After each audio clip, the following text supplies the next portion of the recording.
And we are live. Welcome to the NBA Strategy Show. It is Thursday, November 7th. I am Josh Engleman, and I'm here to break down a 3-game NBA slate. We don't have a ton today. We had a ton yesterday. We have a ton tomorrow, but we don't have a ton today. Wolves Bulls, Jazz Bucks, Blazers Spurs, all lock at 8 o'clock tonight. So we've got that. Yesterday was weird. All the value that we liked sucked. I got Jokic very right. I'm happy about that one. Yeah, Jake in chat. Congrats to the Mega Mind geniuses that played Resachet at 1%.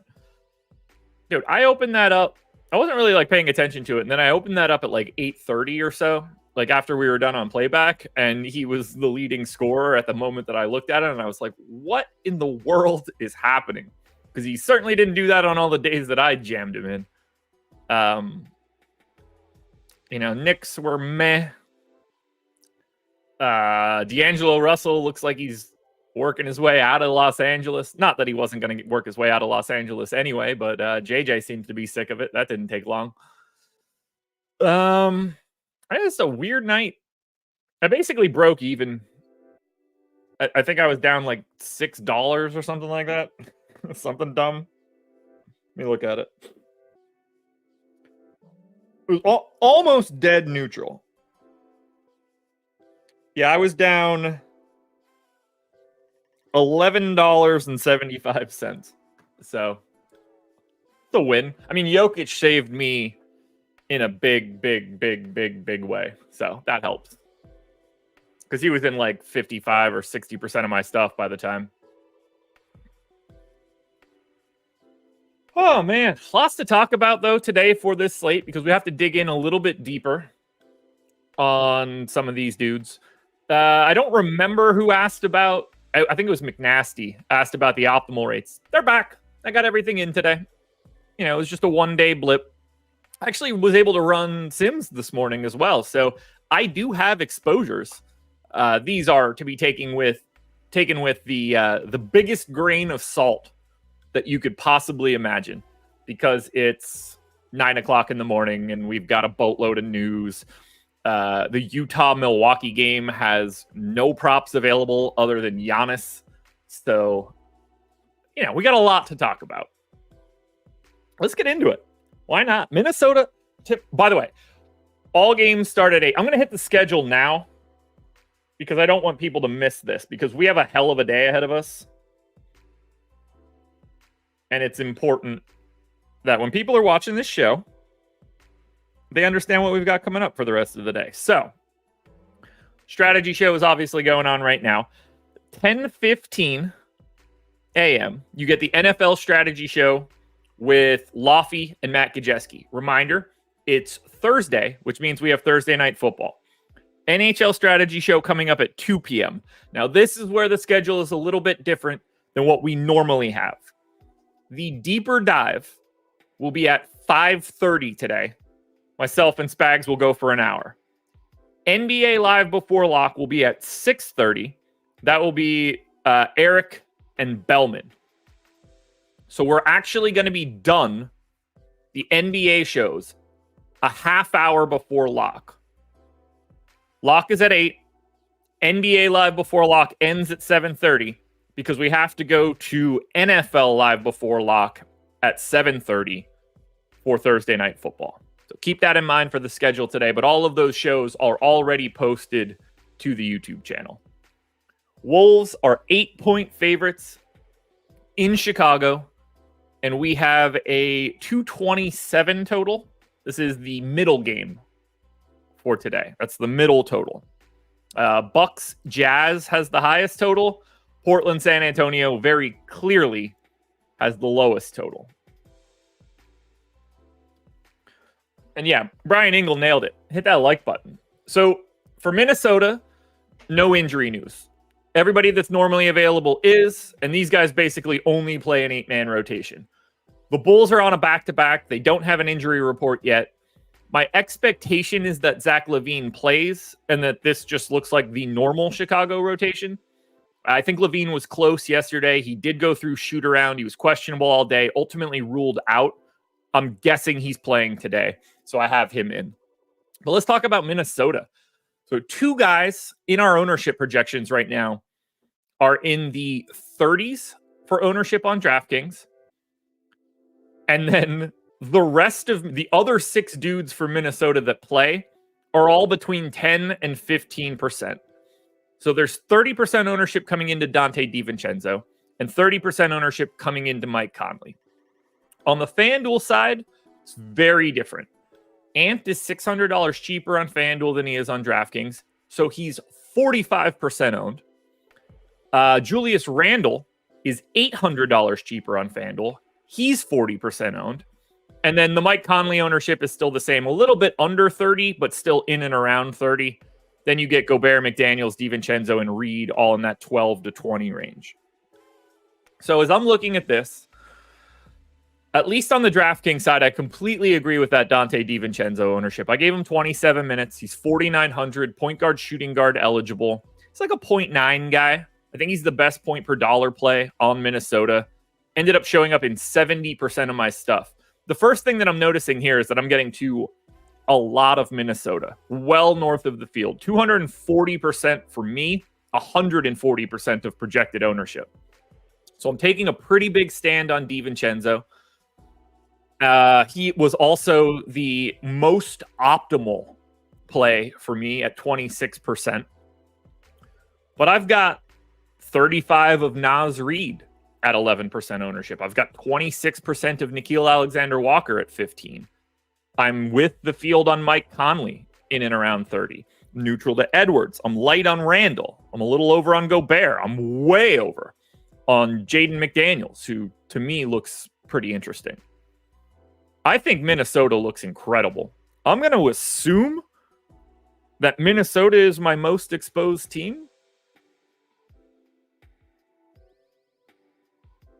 Yeah, not close either. I have 70% more exposure going to Minnesota than I do the second best team. S&P, I'm with you. I mean, the good news is, like, he's going to play like 23 or 24 minutes. He's only 4,600. Like, I kind of get it. Coach Chris, that's a bold take. It's a 3-game slate.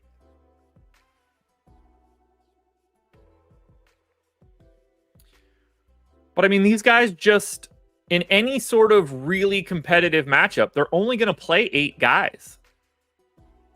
Like, conceivably, if this matchup is incredibly competitive, 4, 8, 11, I have like 14 more minutes that can go to those 8 dudes.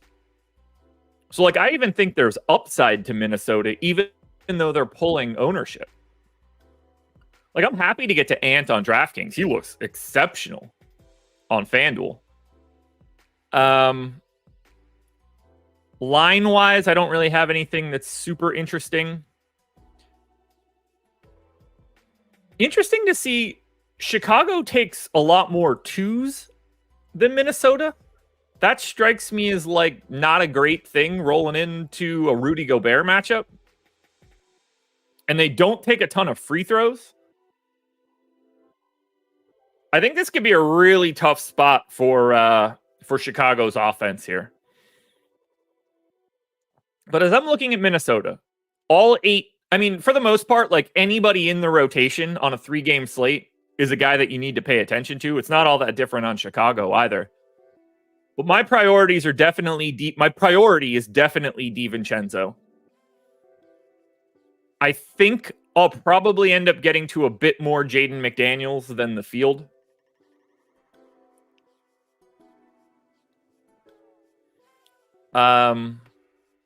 However, I'm not sure there's a guy on Minnesota I don't like. In fact, other than DiVincenzo, and Conley, who are pulling a bit more ownership, but they are highly optimal. I have everybody's optimal. Like, I have Nickeil Alexander-Walker more optimal than his ownership. I have Reed, same thing. McDaniels, same thing. Gobert, same thing. Randall, equal. Edwards, more optimal than owned. I love Minnesota today. I think they're the best team you can get to. You've got a really bad Chicago defense. You've got a really good Minnesota offense. I mean, that probably gets slept on quite a bit. Ant, Randall, DiVincenzo, Mike Conley. I mean, these guys are all pretty sizably positive offensive players, no matter what you think of Conley. Yeah, Brian, undoubtedly a lot of mid-range. I'm assuming they don't get to the rim all that frequently. And you're not going to get there with a lot of success against Gobert. What do you guys think about Minnesota? Because I think they look incredible. Are you guys on the same page? Hit that like button, by the way. I don't know if I asked about that. Hit the like button. Subscribe to the channel. Hit the notification bell so you know when everything goes live. You got to follow me on Twitter, at Josh Engleman.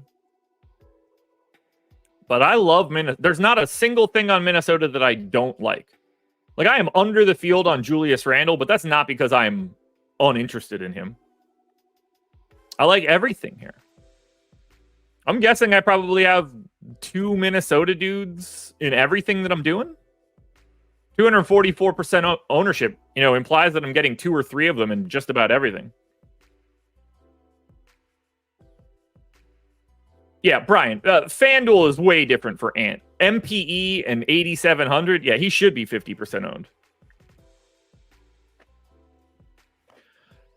Conley, DiVincenzo, and McDaniels all have some positive shooting regression coming. Let's take a look.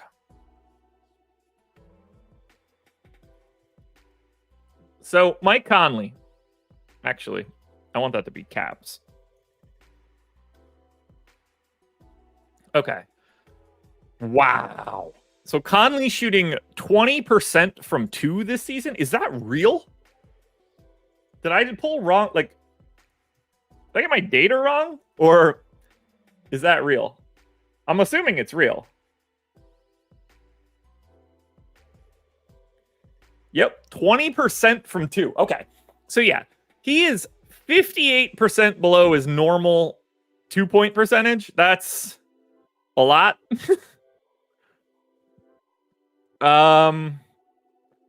He's 10% below his 3-point rate. He's taking more free throws, which is interesting. But this dude can't buy a bucket inside the 3-point line. He's making less than 1 2-point shot per 100 possessions.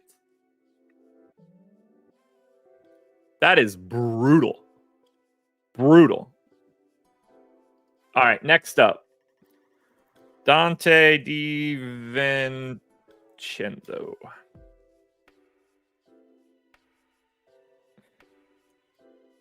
Got it. Okay, DiVincenzo, he's kind of spot on it. 33% from 3 is not what you want to see out of him. He's shooting a little bit better from 2. He's shooting less. He's taking a lot less 2s, though, which is... I don't mind Dante DiVincenzo taking 1.5 less 2s per 100 possessions, but I wish that he was getting... I wish he took that 1.5 and added it to his 3s. But he's actually not shooting all that bad. But you definitely expect 33% from 3 to go up, even on his volume. Certainly not he's absolutely handling the ball more. 6.3 assists per 100 possessions so far this season. I have his model rate at 4.8. That's a 30% increase in his assist rate. That'll be something to monitor. A lot more ball handling for Dante DiVincenzo now. And then finally, Jaden McDaniels does not appear to be making any 3s.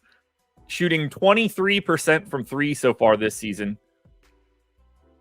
They're just not going in. And we're talking about a guy that's normally like a 35, 36% 3-point shooter down to 23% so far. I mean, if that's what's causing people to not click on his name, I expect him to fix this eventually. Rebounds are down quite a bit too. It doesn't shock me all that much. I'm guessing they're just putting him in less rebound opportunities with Randall and Gobert and Reed.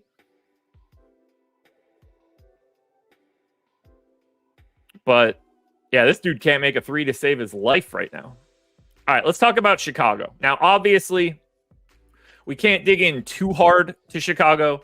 We don't have an injury report. We have no idea what they're doing today.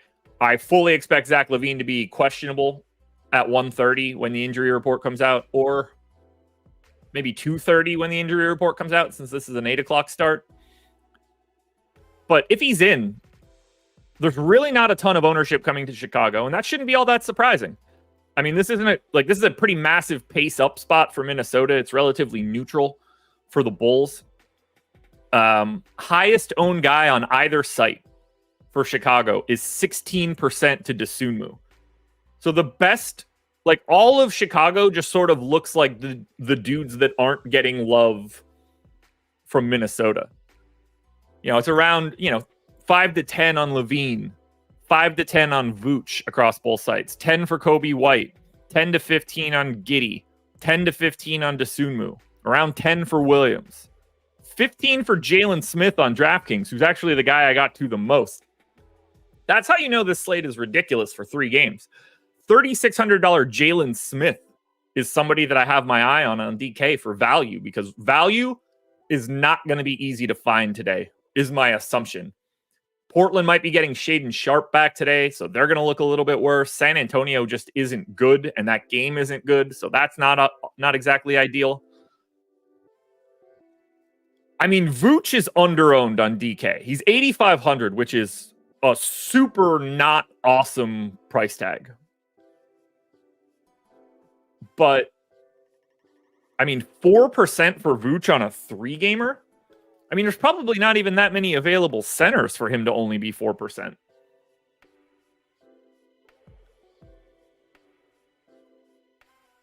So I really like Vooch in GPPs. He's the first guy I'm looking at. I didn't get a ton. I only got to 8%. But he's the first guy I'm looking at. Same for LaVine, although his Q tag might be changing this. I don't think Vooch moves all that much. 8,500's a lot, but I mean, we just don't have a ton of centers. So that's what? Gobert, on DraftKings at least. Gobert, Naz Reid, Randall, Vooch and Jalen Smith, Kessler, John Collins, Giannis, Brook Lopez, Bobby Portis, if Giannis is in, Ayton, and Wemby. And that's about it. As weird as it sounds, I think Vooch is underrepresented. He looks like a great pay up to be contrarian dude. I think Giddey's probably a little underrepresented in ownership at 8%, but point guard only, DraftKings. Of all the dudes, Josh Giddey is not point guard only. At least give him point guard small forward. He doesn't guard point guards. He doesn't guard anybody, but that's besides the point. Unless LaVine is out, I don't think we want to go to Dosunmu. That price came up $900, I think. Was he $4,400 yesterday? I feel like he was. And if he was, $900 increase with LaVine back will be pretty difficult. Chill one asked Dalen Terry thoughts. I have absolutely no interest in Dalen Terry. Only way that you could even think about that, I think, is if they have somebody out. But I can't see a scenario where you would ever want to click on his name unless LaVine is out. He's going to play 12 to 14 minutes if everybody's in.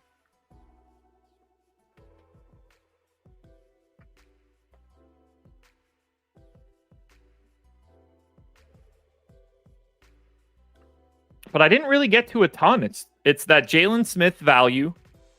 And then, LaVine, Giddey, Dosunmu, Patrick Williams, all around 10%. I'm pretty light on Kobe White.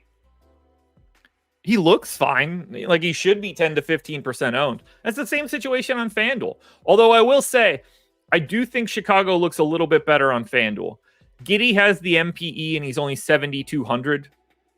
He might be the most owned guy on Chicago on FanDuel, but I think he looks really good. Vooch to me is more appealing on FanDuel as well. Kobe White not getting the love I would expect on FanDuel. Jalen Smith, I would not be playing on FanDuel side. He's 4,300 there.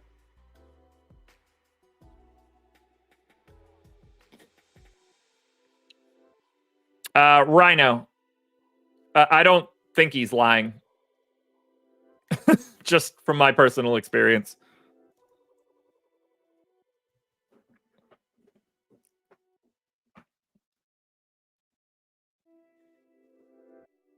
Yeah, I'm over the field technically on Chicago, but Jalen Smith is carrying a lot of that. I just don't want to attack Minnesota. We're talking about one of the better defenses in the league. This is a tough spot for the Bulls. And it'll only look worse if LaVine ends up out. Although, Zach LaVine is basically a league average player, so maybe it's not as big of a move as you would expect.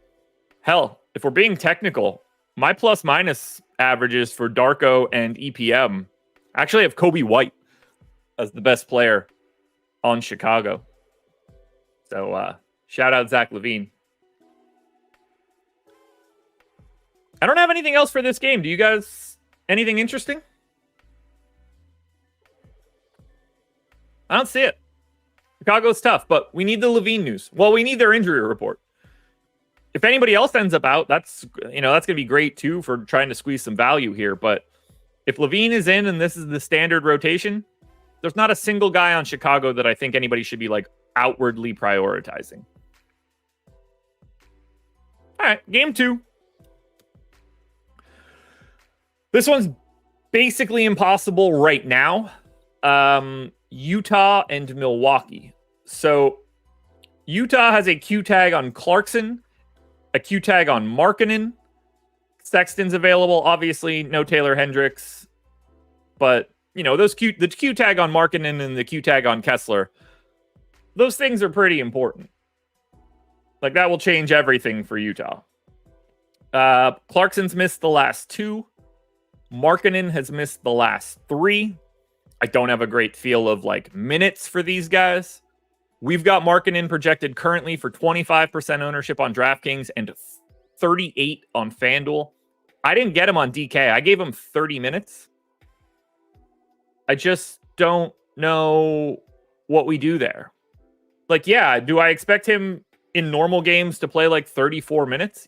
I do. Is he going to do that after missing 3 straight with low back spasms? It feels like no. So we need more context there. Jordan Clarkson's 30% owned on DraftKings. I went 25 minutes to him, 25 minutes to Sexton. I don't have a great feel for that. Clarkson's sort of playing in and around that 25-minute mark so far. Same for Sexton in games where Clarkson's not around. We don't know if Clarkson's going to start again like he had been prior to the injury. So Walker Kessler, for example, I don't think we need much context here. I think he looks pretty good on DK. I had him 19% optimal. He's 20% owned. He's 6,100. That's a really nice price. It's not a really nice price? Walker Kessler on FanDuel for 7,200, where he's 2% owned. Now, that's a pay up to be contrarian option for sure. But really hard to get to Walker Kessler on FanDuel. Much easier to get to him on DraftKings. I think Keontae George looks solid on both sites. Only point guard eligibility on DK. Has the MPE on FanDuel. It's 40% owned, though, on DraftKings. That's the highest ownership of anybody on Utah, either site. I think it's a little high, but he's in 20% of my stuff. Cody Williams is a dreadful basketball player right now and really not good per minute. I got him for 0.63 fantasy points per minute today. He's 22% owned, showed up in about 12% of my stuff. John Collins looks kind of interesting. His rates have changed pretty dramatically now that he's sort of just a backup center unless they're missing 20 dudes. But if you look at John Collins, and this should make a lot of sense, he's not really playing the 4. And if he's playing the 5, he's getting a lot more shots at the rim. He's taking 3.5 more 2s than he would be expected to take. That's a lot. Rebounding rate went up a little bit. Block rate went up a little bit because we're playing John Collins, or John Collins is playing closer to the rim this season than he did last season. So I don't mind the idea of getting to John Collins. I do think his minutes will be a little bit limited. I don't know if they'll play him alongside Walker Kessler or not. Maybe a couple minutes. But I do have my eye on John Collins at least a little bit. Sexton feels like a real tough guy to get to unless Clarkson is out. That will be a really interesting swing piece. But, I mean, I've got 55 minutes of question marks here between Markkanen and Clarkson. That will dramatically change what we're looking at for Utah and create a bunch of additional value. We might end up having to go to Kyle Filipowski, although unfortunately his price is up a bit if Markkanen ends up out. Clarkson's out. We're looking at Sexton a little bit more. One of those like Svi Mikhailuk, Johnny Juzang types probably grab a couple extra minutes if those guys end up being out. Juzang played 27 minutes 2 games ago, got 18 the last time out. Filipowski's going to play probably in around 20 minutes if there's no Markkanen. Probably a little bit too expensive for that, but somebody that we'll have to talk about. Ultimately, we just need more information for Utah. The prop markets don't exist. At least they don't exist on FanDuel for this game. The only thing that I saw earlier today was points props for Giannis. And at least on FanDuel, that's all that's out there. Are props on Giannis. And then the Milwaukee side is another question mark because Giannis is questionable. And that's a big one because he's also 60% owned on DK and 60% owned on FanDuel. I'm guessing that's the most of anybody. Yeah. Giannis is the highest owned dude on both sites. He made it into 80% of my DraftKings lineups, $11,100. Power forward center. He was 47% optimal.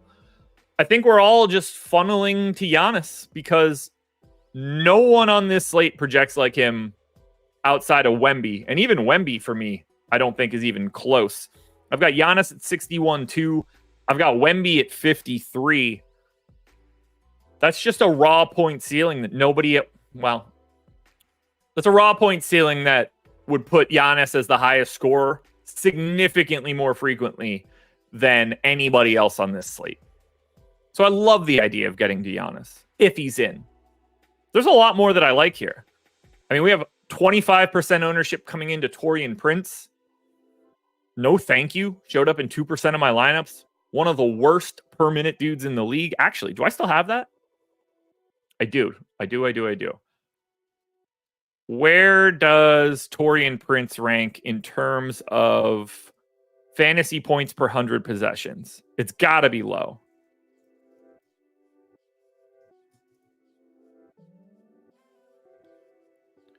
Unfilter this. He's got to be near the bottom.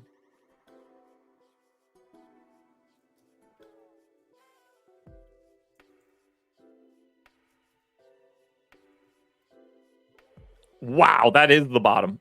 So of everybody in my model, this is hilarious. Of everybody in my model, Taurean Prince is the 8th worst fantasy player that exists in the league, behind PJ Tucker, who's not really real anymore, Gabe Vincent, Gary Harris, Cam Reddish, Johnny Davis, Amir Coffey, Julian Phillips, and then we get to Taurean Prince.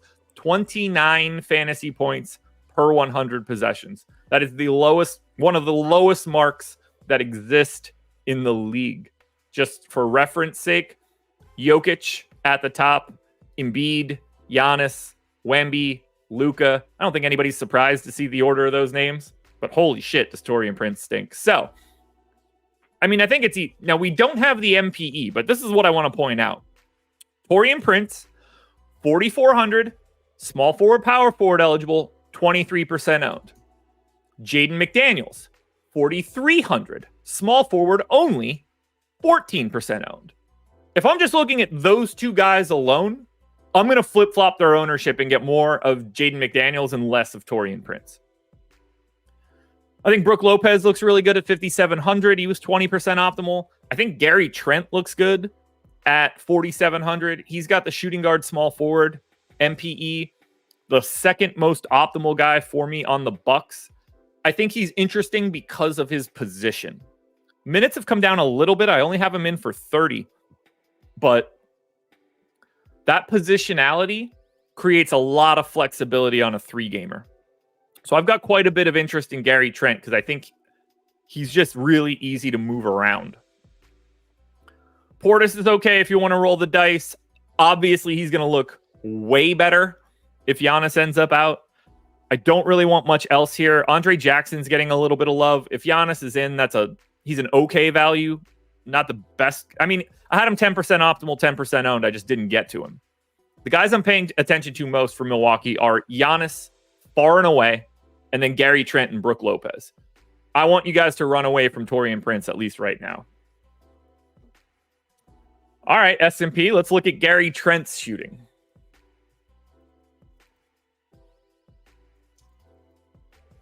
Oh my God, Josh.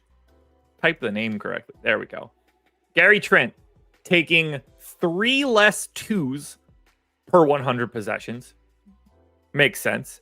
But not taking more 3s, which is weird.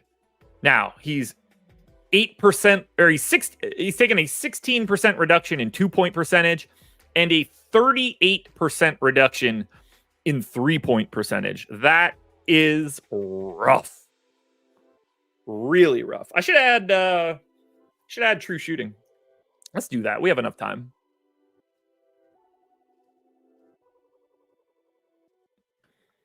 Let's add true shooting.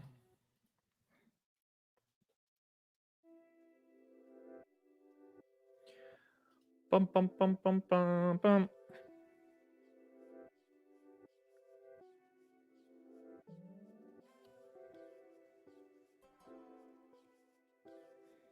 Always like looking at true shooting.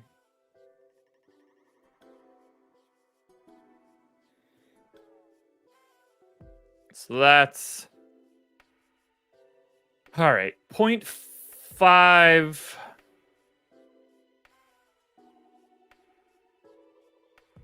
So it's I never remember this stupid formula. True shooting formula.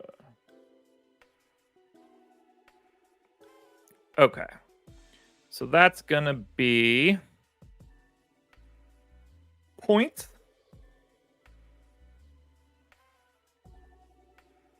So that'd be 2s times 2-point percentage times. Nope, that's wrong.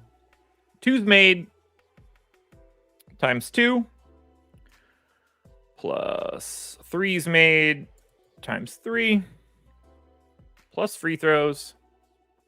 So that's points divided by 2 times field goal attempts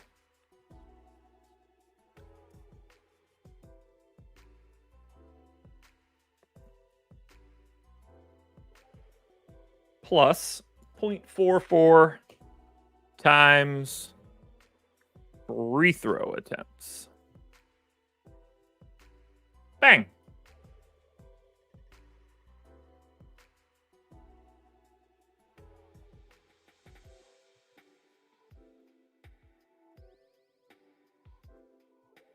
Well, there we go. So we have a 20% reduction in true shooting for Gary Trent so far this season. You would expect that to recover. But it's not just that. He can't make a shot from 2. He can't make a shot from 3.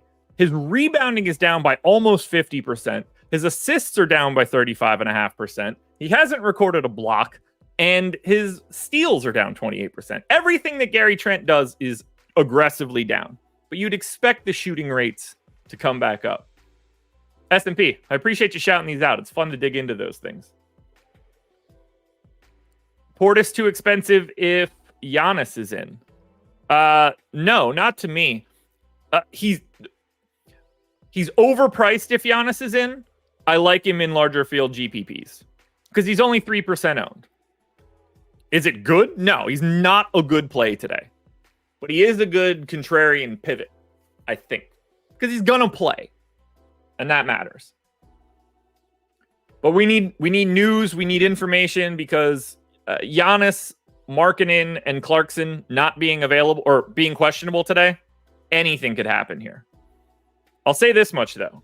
If Giannis is in, if everybody's in, I would like to bet Milwaukee giving 9 because I think the line should be like 11.5. All right, one thing that I want to do here quickly is show you guys something. Let me mute this and go to this show. So this is me, right? See the description of this video? So in the description, you scroll down, you see these links. My recommendation is to check out this one that says Get Stokastic Sims Free. Because if you click on that link, you got a hell of a deal to explore. You follow the instructions at the top, pick a promo, click the link, sign up, deposit, and do whatever it needs you to do. Take those screenshots and email support. Whether you want to sign up at BetMGM, if you're on the Sportsbook side, or Caesars, or Bet365, DraftKings or FanDuel. If you're looking to get into one of the sports books, you can get a bonus offer at the books and a month of the DFS sim tools. Yes, and NewsGod said make sure you say what sport you want. He's not a mind reader. That will help too. Maybe you're a pick'em site guy and you haven't been on Better yet, or Sleeper, or Underdog, or Pick 6, or Vivid Picks.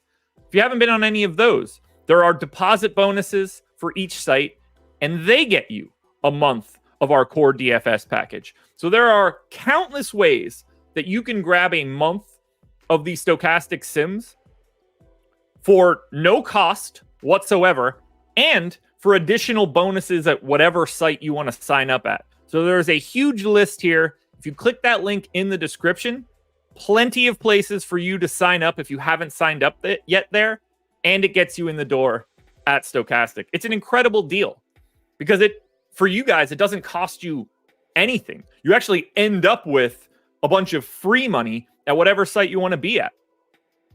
Like Underdog, you can get up to $1,000 in bonus cash by using that offer. That's pretty solid. You can get up to $250 deposit match on Better, $100 deposit match on Sleeper. If you haven't hit some of these sites yet, all the sportsbook stuff is great too. Come, join us. It's very simple. Just click that claim offer. Follow these instructions. If you're not following these instructions, guys, you're going to make life a lot harder. Final game. Portland and San Antonio. Lowest total on the slate, 217.5. Spurs are 4.5 point favorites. Portland has an injury report. San Antonio played yesterday, so we don't have their news. No telling what happens there. The big news for Portland is that Shaedon Sharpe is questionable. And from what I'm reading, it looks like he's going to play today. This would be his season debut. I think he is coming back from like a torn labrum in his shoulder, maybe. Don't remember which shoulder. I guess I could look. Left shoulder labral tear. Okay, so that's good. I'm expecting him to play. I'm not expecting huge minutes. I went 22. It's not that I have a great feel for anything here, but that just felt like what we needed to do. 80% total ownership to Portland right now. So this is by far, this is by far the team I have the least. It's the second lowest owned team behind Chicago. Chicago is getting 76% ownership. Portland's getting 80. The next team after that is 140 for Minnesota. So Portland is definitely a team that no one is getting to. On the DK side, at least. It's around 15% ownership for Simons, Grant, and Kamara, and 20 to DeAndre Ayton. If Ayton is 20, I love the idea of getting to Vooch at a slightly higher price tag and a giant ownership discount. On the FanDuel side, they're way more owned. Anthony Simons is $800 cheaper. Ayton's $300 cheaper. Kamara and Grant are both pulling 20% ownership. We're even getting Denny and Scoot into lineups on FanDuel. We got to remember, one extra roster spot and forced positionality. 2 point guards, 2 shooting guards, 2 small forwards, 2 power forwards, and a center. So ownership is always going to be a little bit different on FanDuel, particularly on short slates. So Avdia and Scoot are getting a little bit of love on the FanDuel side. The guy that showed up most optimal for me on DK was Jeremy Grant, but I didn't really get much of him. Ayton and Simons were just behind him. I don't really have much here. The most I have of anybody is DeAndre Ayton at 12%. I don't really have Kamara. If Shaedon Sharp's back, I mean, that's a little bit of minutes getting taken out from everybody, a little bit of ownership getting taken away from everybody, or not ownership, usage getting taken away from everybody. I don't like this at all. This is a slow matchup. I have this game 3 possessions slower than Minnesota, Chicago, and Utah and Milwaukee. So as I look at it, I don't want much of Portland. Yeah, I know Anthony Simons can't buy a bucket right now.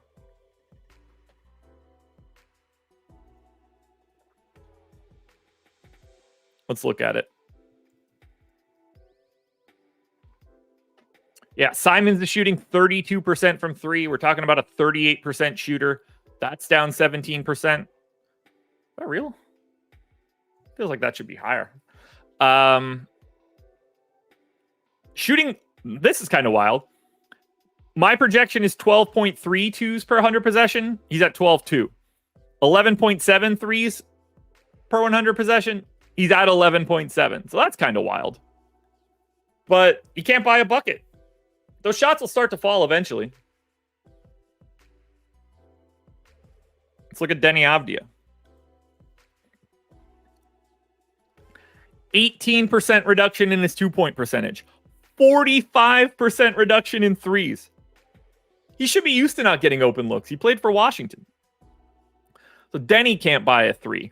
Down 18% in true shooting from 60 to 70. Way more active defensively, though.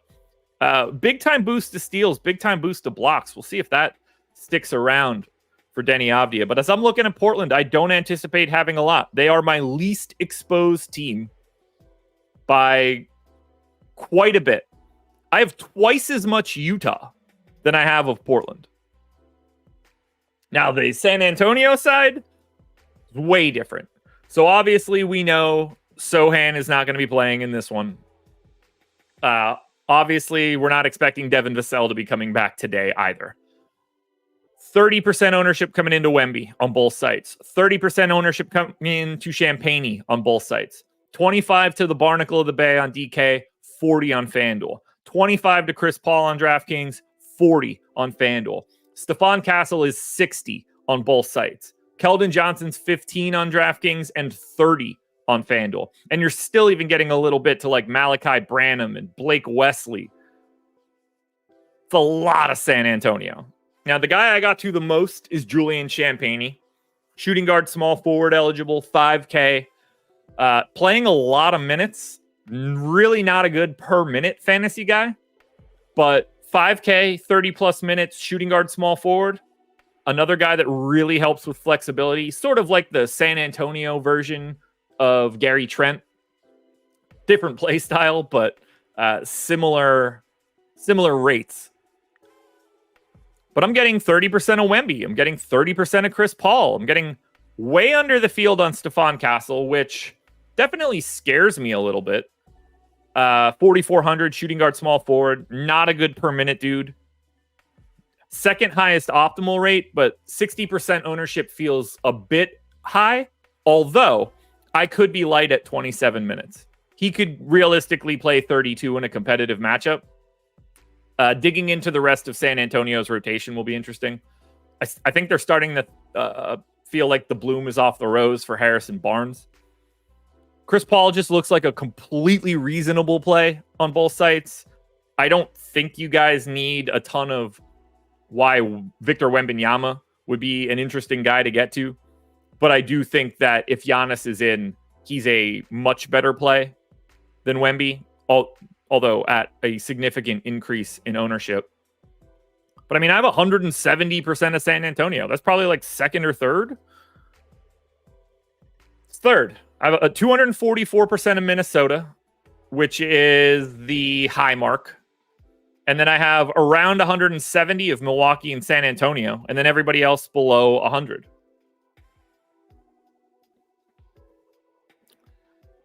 How many minutes you have in for this duo? What duo?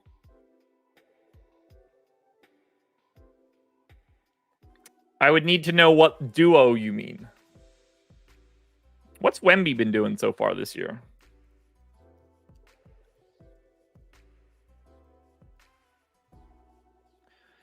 Three-point rate. This dude can't make a three to save his life. 21%. True shooting down 7%. He is shooting a little bit better from twos, which makes some sense. The first half of last season was him playing a bit at the 4. So he wasn't taking as many good close to the basket shots. So I do expect that to be like more real than what I'm projecting. Definitely handling the ball a lot less. I think that's probably a sign that Chris Paul's his point guard. I'm not at all shocked that Wemby dropped from what I would expect to be like 6.5 assists to 4.5 so far this season. When you have Chris Paul around, he's going to be the dude doing that. So I'm not surprised to see Wemby initiating a little bit less. How many minutes do I have for the... I have 32 to Wemby and 31 to Chris Paul. Oh, S&P, you're nuts. Malachi Branham is the tank commander, dude. Negative 3.8 plus minus for me. Negative 2 offense, negative 1.9 defense. He's the worst dude on the team.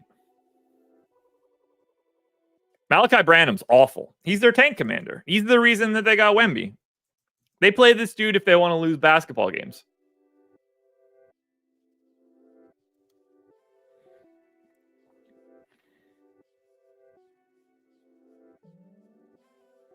Holy shit, Malachi Branham is getting to the rim like crazy.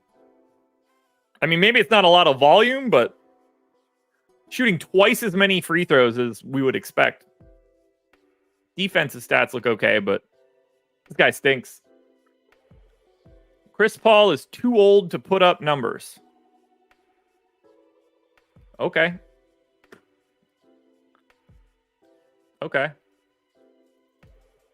You know who isn't? LeBron, who is older than him. Nope. Younger than him by 6 months.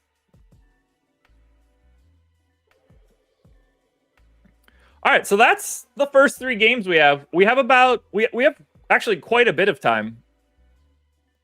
So you guys know what I want to do right now, right? Can you rank these centers best to worst tonight? Lopez, Vooch, Wemby, Gobert. Sterling, I'm going to assume you mean DraftKings, but let me know which site first, and then I'll take a look. But I'm going to pull up the single lineup sim, and we're going to build a lineup or two.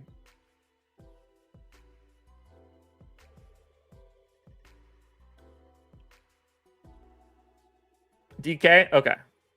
Let's take a look at it. So I'll go to my contenders.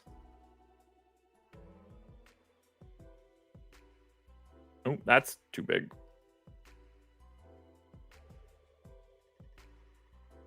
All right. So let's just sort this down to centers. All right. For me, that's going to be Lopez, Vooch, Wemby, Gobert. Lopez, Vooch, Wemby, Gobert. So that's the order of optimal. Lopez 20, Wemby 20, Gobert 17, Vooch 14. So if we go Lopez, optimal, Wemby, optimal, Gobert, optimal, Vooch, optimal. That would be the order in terms of how I would rank them.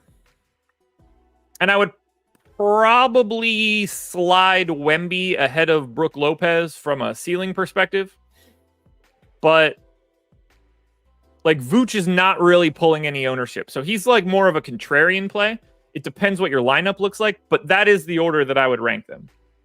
Lopez, Wemby, Gobert, Vooch in terms of how frequently I think they're optimal.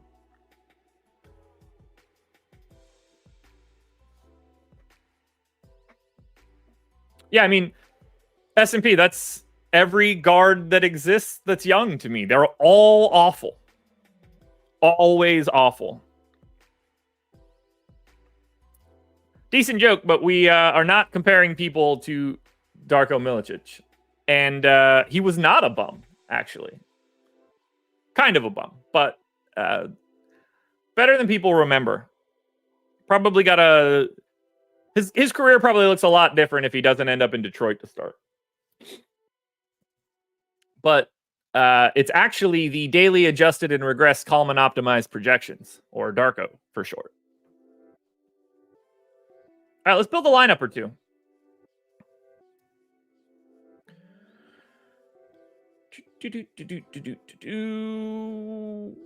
We'll go there. And we'll go there. Perfect. All right, let's build a lineup on DraftKings. We're going to go large contest. We're going to go 25% to first. And we're going to go straight into trying to build the best thing we can get. So Giannis goes in at power forward. Keontae George goes in. Castle goes in at shooting guard. Markkanen goes in at small forward.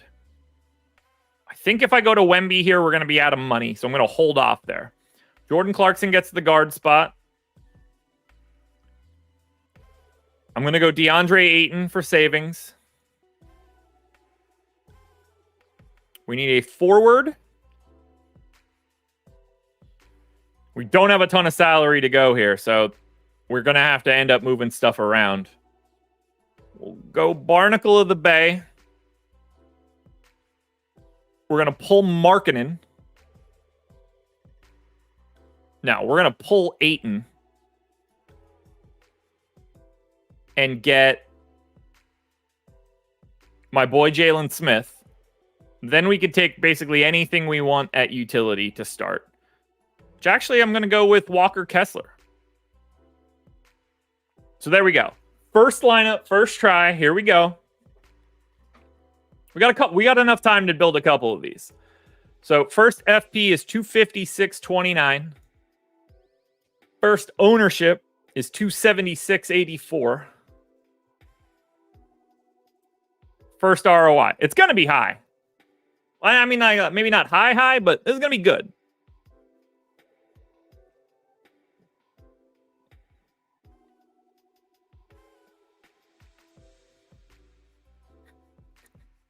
Guys, I'm so damn good at this. It's insane. It's so easy.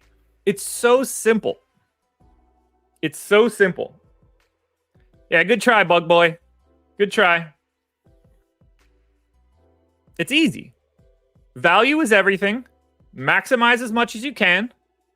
Pivot off of high ownership to slightly comparable values at lower ownership. That's all you have to do.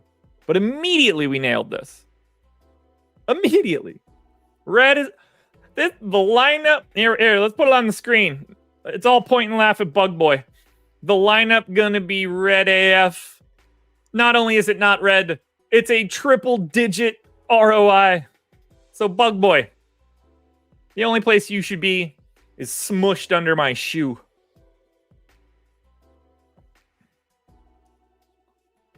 Incredible. Damn, I'm good at this.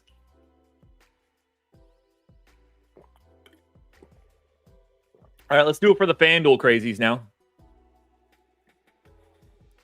Large contest, 25% to first. Castle, in. Giannis, in.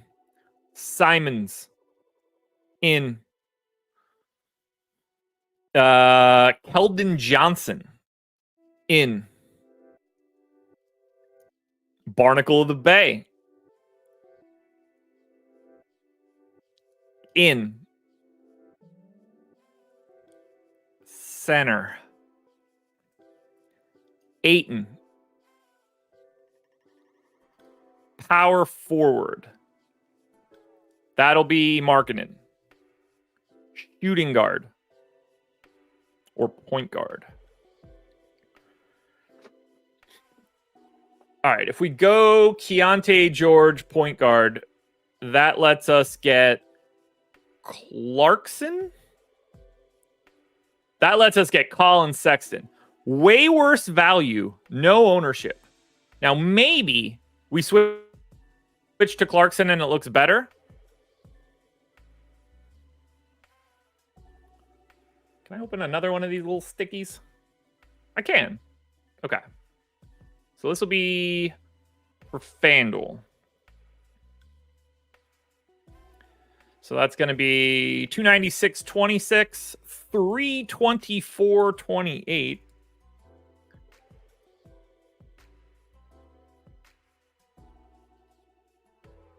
What do we end up with?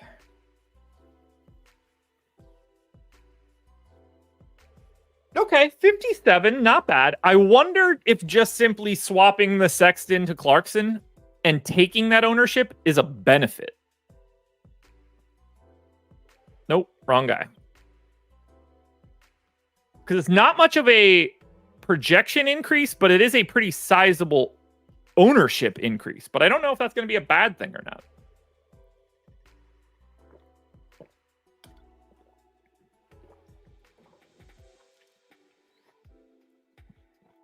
Yeah, 50. Okay. Still, great lineup. Great lineup. Okay, so that's 297, 37, 335, 14, 49 and a half. I think I can do better than that. I want to see if I can get Giannis and Wemby.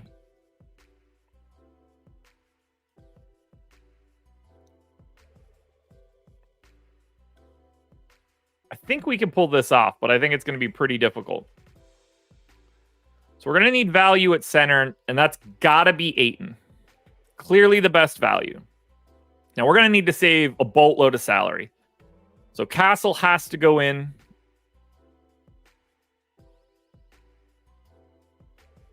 Trent is going in. Barnacle's going in.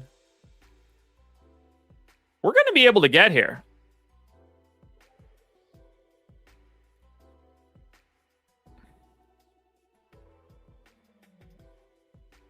Let's get Simons, Keldon, and Conley. So that is... Oh, this is... Now, this one is going to be bad. I would expect this to be negative because we're 4 points lower and more owned. This is going to be not good. And it's that easy to, like, figure that out quickly. Yeah, 30. So we cut 20% of our ROI away. This is the easiest way to use this tool. Keep track of the things you're doing, and then you can start to understand what the relationship is between total fantasy points and ownership. Because if you have 297 fantasy points and 335 ownership, you're trying to do one of two things to improve that lineup. You either want to increase the fantasy points or lower ownership by more than what each fantasy point is worth to that ownership. So if you're going to cut projection by 3.5 points, you'll need to cut ownership by significantly more than that. Probably down into the 300 range. So I wonder if there's a better option than Anthony Simons, for instance. where he's clearly the highest projected guy, but the ownership is massive. So if we go to like Jordan Clarkson, we greatly cut ownership. Now we can try to upgrade somewhere else with that extra $1,100. Brian, it makes a big difference. So maybe we can then swap out Harrison Barnes for someone upwards of 5,600 at small forward. So Barnes is at 21.3. We can go up 2 fantasy points here and cut ownership. So now we're at 287. We're 10 points down, but we are sub 300 ownership. I think we're way too far away fantasy points wise, and our point per dollar is going to be bad. But these are some of the thought processes that you can go through because we did cut ownership by 40%. Yeah, see, giant negative. That should put into perspective the value of fantasy points. Because I'm giving up 10 from where we were before. And you get to a point where you give up so many fantasy points that it doesn't really matter what the ownership is. You can't recover. So once you find that anchor point for fantasy points, then you can start to move stuff around in your head and figure out how much you really can realistically give up. And 10 fantasy points right now seems like it's a bit too much. So we built a lineup on DraftKings. We built some lineups on FanDuel. We broke down every team. These 3-game slates are great. You guys can now just chill for a little bit, go take a leak, grab a water or whatever crazy stuff you guys do in the morning. Don't grab a beer unless you live in a place where that's super normal. But 10 a.m. beers are awesome. 10 a.m. beers on a Thursday probably point to something else. But this is what we've got going for today. NFL Strategy Show is coming up at 10:15. You don't want to miss it. We've got a jam-packed schedule of live shows. I'm about to record my DraftKings Contenders video. We've got Odds Shopper live on the Odds Shopper channel at noon. I hope you guys come and watch that show. I break down everything on pick'em sites and sportsbook. So if you're interested in that stuff, if you play on any of the pick'em sites or you're betting, tune into Odds Shopper live at noon. I'm there every day. We use the Odds Shopper tools to find the best possible plays across all of those sites. So, and don't forget, link in the description. You guys can get a free month at Stokastic. Pick the sport that you're looking for. All you have to do is sign up through one of our affiliate links to basically every one of the sports books and pick'em sites that exist. You guys have fun today. I'm back at 5:30 with Spags for the deeper dive. Light work today for 3 games. We got a lot of news to wait on. Should be a fun slate. Let's have some fun tonight, everybody. I'll talk to you guys later.